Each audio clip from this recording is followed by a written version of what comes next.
आज आम पूजा पूजा सेवा संगठन सभ्य प्रदीप पुहाण एवं बेबी तांको प्रथम झील बड़ झील खुशीर आज जन्मदिन एवं से जन्मदिन को आमे गुरु मानव मंदिर रे आमे पालन करने स्थिर कलु एवं समस्त उपस्थित अच्छु।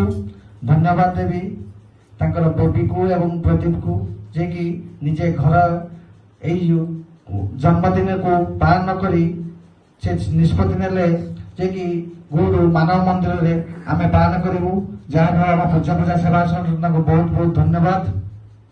मु प्रथमे आम गुरु मानव मंदिर प्रतिष्ठाता श्रीजुक्त सुधाकर मुनि को अनुरोध करी से संक्षेप कहे एवं खुशी विषय किसी कहे जे खुशी दीर्घायु कामना करेंगे एवं आउ ये जो आज जो आमर जन्मदिन तार अच्छी आशीर्वाद करेंगे।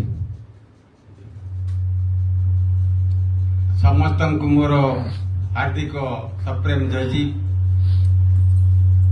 मुझे कहबी जे समाज समस्ते माओवादी नुहति कि सन्त्रासवादी नुहति अनेक लोक संसार रे अछंती अन्यर मंगल चिंता करूथांती अन्यर कल्याण चिंता करूथांती निज को टिके दुख देकरी अन्य को टिके सुख जोगेबा पई से 24 घंटा प्रयास करती। तेणु से आमर जो गुआण परिवार तांकर खुशी पाई आज जो आमर ये मानव मंदिर में पहुंची से प्रथमे अशेष धन्यवाद। आ गोटे कथा कहबी जे आज समय वर्तमान ये आश्रम बा मानव मंदिर जे प्रकृत जीवंत देवता पाखे जावाक समस्त की शरम लगुच।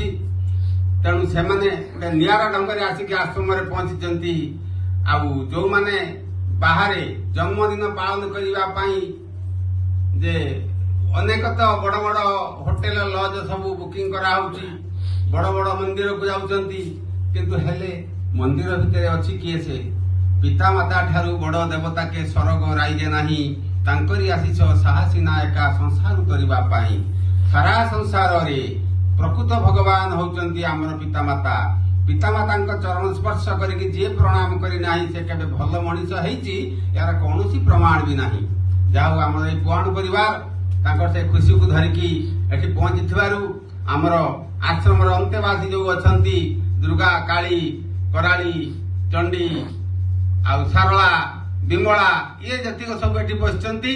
तेणु सेही मानक तरफ आमे तांको आशीर्वाद करिबा तांका खुशी रो निरोग सुस्थ दीर्घायु कामना करिकी आमे तार चलापथ सुगम हेउ आ ता परिवार से नाटा को पूरा टेक रखू सेति पई आमे ताको आशीर्वाद करिबा।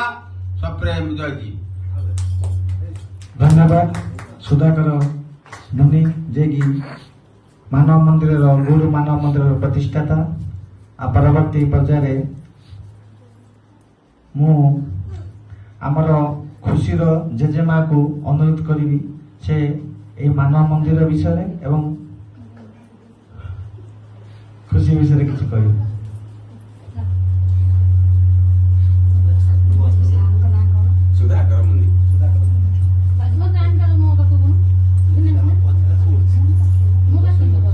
आज संस्थाटी जो गढ़ी सुधाकर तांको बहुत बहुत धन्यवाद। असहाय लोक सहायता दे से जो बड़ काम कर बहुत बहुत धन्यवाद एवं आंतरिक इच्छा एमाने जो आम माँ मैंने अच्छा से दुखरे थे बर्तमान आनी से सुख देती आ माँ मान को मोर ये अनुरोध करी जे कि से दुख जंजाल भर आसी एठी जो आराम से भल रही ये भगवान आशीर्वाद आपण तेणु आपण मैंने एठी समस्ते संध्या बेले हरिनाम जपंतु आपणकर सबु दुख सबु जंत्रणा दूर हो से घर कथा मन न पकातु नहीं। आउ एई जो आमर सुधाकर बाबू एई संस्था गढ़ी आउ थे अशेष अशेष धन्यवाद देवी। जय हिंद जय जगन्नाथ। बहुत भल कथा के कहले जे आमर मानसिकता सृष्टि होती मानव मंदिर जे आमे देखिबा आगुरु एभली कौन आश्रम नथिला किंतु आमर এই যে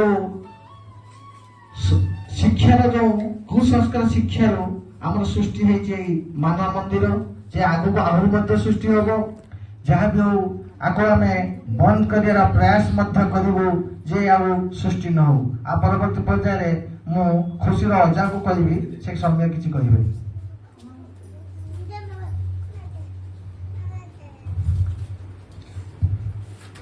ସର୍ବପ୍ରଥମେ ପରେ ମାନବ ଯେଉଁ ଆଶ୍ରମଟି ହେଇଛି ସେ ଆଶ୍ରମର ସମସ୍ତ ମା ମାନଙ୍କୁ ମୋର ପ୍ରଣାମ।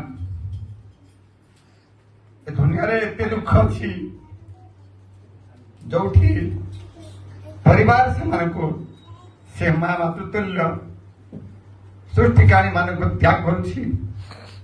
ସୁଧାକର ଯୋଉ ଆମର ସୁଧାକର ସାର୍ ଅଛନ୍ତି, ଯୋଉ ମନି ସଦୃଶ ଭଗବାନ ସଦୃଶ, ସେମାନେ ତାଙ୍କୁ ଆଶ୍ରୟ ଦେଇଛନ୍ତି।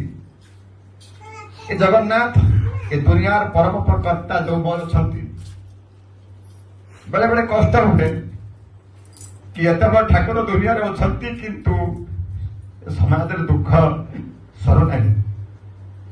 ତଥାପି ଯୋଉ ମା ମାନେ ଦୁଃଖ କଷ୍ଟ ଶାରୀରିକ ଯନ୍ତ୍ରଣା ସହିତ ଏଠି ଅଛନ୍ତି, ସେ ପୁଣି ସେଠୁ ସୁଧାକର ବାବୁଙ୍କୁ ମୁଁ ଅନ୍ତର ସହିତ ପ୍ରଣାମ କରୁଛି, ତାଙ୍କର ଧୈର୍ଯ୍ୟ, ତାଙ୍କର ସେବାକୁ। ତେଣୁ କେହି ଜଣେ ଦୁନିଆରେ ଅଛି ପରମ ପୁରୁଷ ଯିଏକି ଏଇଭଳି ମା ମାନଙ୍କୁ ତାଙ୍କର ଭାଉ ଛାୟାରେ ଆସି ଦେଇଛନ୍ତି। ସେ ଜଗନ୍ନାଥଙ୍କର କୃପା ହଉ କିମ୍ବା ରାମଙ୍କର କୃପା ହଉ କିମ୍ବା ଶିବଶଙ୍କରଙ୍କର କୃପା ହଉ। ତେଣୁ ଧିକ୍କାର ସେଇ ପୁଅ ସେ ବୋହୂ ମାନଙ୍କୁ ଯୋଉମାନେ ଏ ଦେବତୁଲ୍ୟ ମାତୃମାନଙ୍କୁ ତାଙ୍କର ପରିବାରକୁ ତ୍ୟାଗ କରିଛନ୍ତି। ତେଣୁ ମୁଁ ସେ ସୁଧାକର ବାବୁ, ସୁଧାକର ସାର୍, ସୁଧାକର ମୁନିକୁ ପୁଣି ଥରେ ପ୍ରଣାମ କରୁଛି। ସେମାନେ ଏମିତି ଏ ନିରାଶ୍ରୟ ମା ମାନଙ୍କୁ ଆଶ୍ରୟ ଥାଏ ମଧ୍ୟ, ଯାହା ନିରାଶ୍ରୟ ଯୋଉମାନେ ଆଶ୍ରୟ ନାହିଁ, ଆଶ୍ରୟ ଦିଅନ୍ତୁ। ମୁଁ ଭାବୁଛି ଆଗକୁ ଏ ସଂସ୍ଥା ବନ୍ଦ ହେଇଯାଉ, କାରଣ ସେଇ ମା ମାନେ ସେଇ ପୁଅ ମାନେ ଦେଖନ୍ତୁ ଥରେ ଆସି ଯେ ଯୋଉ ମା ମାନଙ୍କୁ ସେମାନେ ତ୍ୟାଗ କରିଛନ୍ତି ସେମାନେ କୋଉ ସୁଖରେ ଅଛନ୍ତି। ତେଣୁ ଏ ସଂସ୍ଥା ଏଠି ଅଛି ସେଥିପାଇଁ ଯେ ସଂସାରର ଏଇ ମୂର୍ଖ ପୁଅ ବୋହୂ ମାନଙ୍କ ପାଇଁ। ତ ସେମାନଙ୍କୁ ଈଶ୍ୱର ଠାରୁ ପ୍ରାର୍ଥନା, ସେମାନଙ୍କ ସଦ୍ବୁଦ୍ଧି ହଉ, ସେମାନେ ଜନ୍ମ କରିଥି ଦେବତୁଲ୍ୟ ପିତାମାତାଙ୍କୁ ନିଜର ପରିବାର ମଧ୍ୟ ରଖି ସେମାନେ ପାଳ ସେବା କରନ୍ତୁ, ଆଶୀର୍ବାଦ ନିଅନ୍ତୁ, ନିଜ ଜୀବନକୁ ସୁଖ ସରସ କରନ୍ତୁ। ତେଣୁ ଏତିକି କାମନା ଯୋଉମାନେ ଏଠି ଅଛନ୍ତି ମା ମାନେ, ସେମାନଙ୍କ ପାତ୍ରରେ ମୋର ପ୍ରଣାମ। ସେମାନେ ଖୁସିର ଜନ୍ମଦିନରେ ସେମାନେ ତାଙ୍କୁ ଆଶୀର୍ବାଦ କରନ୍ତୁ, ତାଙ୍କ ଜୀବନ ଯେମିତି ପୁଷ୍ପାୟିତ ହଉ। ଶେଷରେ ଏତିକି କହିବି, ସୁଧାକର ମୁନି ଯୋଉ ଅଛନ୍ତି ତାଙ୍କର ଧୈର୍ଯ୍ୟ, ତାଙ୍କର ସେବାକୁ ମୋର ଶହେ ପ୍ରଣାମ। ମା ମାନଙ୍କ ଚରଣ ତଳେ ମୋର ଶତ ଶତ ପ୍ରଣାମ। ଜଗନ୍ନାଥ ପ୍ରାର୍ଥନା, ଏ କାଳିଆ ଏତେ କଷ୍ଟ ଦେଲା ପରେ ତ ଅଖନା ସେମାନଙ୍କୁ ସେ ମା ମାନଙ୍କୁ ତୁ ପାଖକୁ ନେଇଯା, ସେମାନଙ୍କର କଷ୍ଟ ଦୂର ହେଇଯାଉ। ଧନ୍ୟବାଦ। ଧନ୍ୟବାଦ ଖୁସିର ଅଜାଙ୍କୁ, ଯେ କୋଉ କୋଉ କହି ପକେଇଲେ, ଏବେ କାନ୍ଦି ମଧ୍ୟ ପକେଇଲେ। ଆଜିକାଲି ଆମେମାନେ ପିଲା ଜନ୍ମ କରୁ, ପୁଅଟେ ଝିଅଟେ ଜନ୍ମ କରୁ, ଶେଷ ସମୟରେ ଆମକୁ ସୁରକ୍ଷା ଦେବ, କିନ୍ତୁ ଏ କୁସଂସ୍କାର ଶିକ୍ଷାରେ ଆମମାନେ ଖାଲି ପାଠ ପଢିବୁ, ଚାକିରି କରିବୁ ଏବଂ ନିଜ ସ୍ତ୍ରୀ ପିଲାଙ୍କୁ ନେଇ ଫରେନ୍ ରହିବୁ, କିନ୍ତୁ ଭୁଲିଯିବୁ ଏ ବାପା ମାଙ୍କୁ ଯିଏକି ଆମକୁ ଜନ୍ମ ଦେଇ ଆଜି ଆମ ଏତେ ବଡ ମଣିଷ କରିଥିଲେ। ତେଣୁ ଏଇଭଳି ମାନସିକତା ଯୋଗୁଁ ଆଜି ଆମର ଏଇ ମାନବ ମନ୍ଦିର ଜନ୍ମ ହଉଛି, କିନ୍ତୁ ଆମେ ସମସ୍ତେ ବିରୋଧ କଲେ ନିଶ୍ଚିତ ଭାବରେ ଏ ମାନବ ମନ୍ଦିର ସୃଷ୍ଟି ହବ ନାହିଁ। ଧନ୍ୟବାଦ ଦେବ ସୁଧାକର ମୁନିକୁ, ଯେ ପ୍ରଣତି ବୟସରେ ଗୋଟେ ପଇସା ବାଲା ନୁହେଁ ସେ, କିନ୍ତୁ ଗୋଟେ ଚିନ୍ତାଧାରା, ଏତେ ସୁନ୍ଦର ଚିନ୍ତାଧାରା ନେଲେ ଯେ କି ଯେ ନିଜର ପୁଅକୁ ବାହାର କରିଦେଉଛନ୍ତି ପିତାମାତାଙ୍କୁ, ସେ ଆପଣାଇ ନେଉଛନ୍ତି। ଧନ୍ୟବାଦ ଦେବି ଆମ ପୂଜ୍ୟ ପୂଜା ସେବା ସଂଗଠନ ତରଫରୁ। ଏବଂ ଏଇ ମାନବ ମନ୍ଦିର ଏଇ ବନ୍ଦ ହବ କେମିତି ସମସ୍ତେ ଆମେ ପ୍ରୟାସ କଲେ ନିଶ୍ଚିତ ଭାବରେ ଆମ ମାନସିକତା ଚେଞ୍ଜ ହବ, ଆଉ ଏ ମାନବ ମନ୍ଦିର ସୃଷ୍ଟି ହବନି। ଏତିକି ବକ୍ତବ୍ୟ ରହୁଛି। ଜୟ ଜଗନ୍ନାଥ, ବନ୍ଦେ ଉତ୍କଳ ଜନନୀ। बोलिए सत्य ज्ञान की जय। बोलिए सत्य ज्ञान की जय। सत्य ज्ञान की जय। अच्छा उठा